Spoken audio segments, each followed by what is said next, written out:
کہ ساس ایک خاتون ہے نا, بالکل ٹھیک ہے. اچھا, عورت ویسے ہی انسیکیور ہے, ٹھیک ہے, چاہے وہ ایز اے بیٹی ہے, چاہے ایز اے ماں ہے, چاہے وہ بیوی ہے, چاہے وہ بہن ہے, انسیکیور ہے, ٹھیک ہے. اب ایک خاتون جس نے ایک بچے کو پیدا کیا ہے, اس کے ساتھ پوری 25 سال لگا لیں ایوریج ایج, ٹھیک ہے, 25 سے 26 سال ایک بچے کو براٹ اپ کیا, اس کے دن رات اس کی چیز کی کیئر کی ہے, اور اس کی سمجھ لیجیے کہ اس کی کل کائنات ہے وہ, ٹھیک ہے.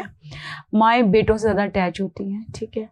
اچھا, وہ کیا ہوتا ہے کہ جب ایک نئی لڑکی آتی ہے تو ماں کہیں نہ کہیں انسیکیور ہو جاتی ہے, ٹھیک ہے, انسیکیور ہو جاتی ہے. اس کو لگتا ہے کہ جی لڑکی ہے, یہ میرے بیٹے کو مجھ سے لے لے گی اور چیزوں کو, میرا بیٹا میری کیئر نہیں کرے گا. تو کیا اس کی وجہ جنریشنل گیپ بھی ہے؟ جنریشنل گیپ تو ڈیفینیٹلی ہے نا, جنریشن گیپ تو ڈیفینیٹلی ہوتا ہے, کیونکہ انہیں لگتا ہے کہ انہوں نے اپنے ٹائم پہ یہ سب فیس کیا تھا, اب جو میری دلہن آئی ہے نا, میری بہو آئی ہے, وہ بھی فیس کرے گی. دیکھیے کچھ کیسز میں ہوتا ہے اور کچھ کیسز میں نہیں ہے, every one not like that. کچھ لوگ ہوتے ہیں جو انڈرسٹینڈ کرتے ہیں, کچھ لوگ ہوتے ہیں جو وہ انکانشیسلی ہیومن, جو آپ نے دیکھا ہے کبھی ایک ہیومن سائیکالوجی ہے کہ جس نے بہت ظلم سہا ہوتا ہے وہ خود بعد میں ظالم بن جاتا ہے, ٹھیک ہے.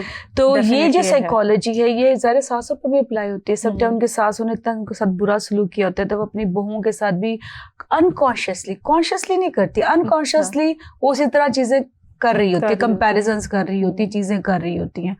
تو چیلنج ضرور ہوتا ہے, لیکن میں اکثر لڑکیوں کو یہ کہتی ہوں کہ دیکھو یہ جو لڑکا ہے نا, یہ آپ کی زندگی میں آیا ضرور ہے, ٹھیک ہے, لیکن 25 سال وہ اس بندی کا بیٹا تھا, بالکل, ٹھیک ہے.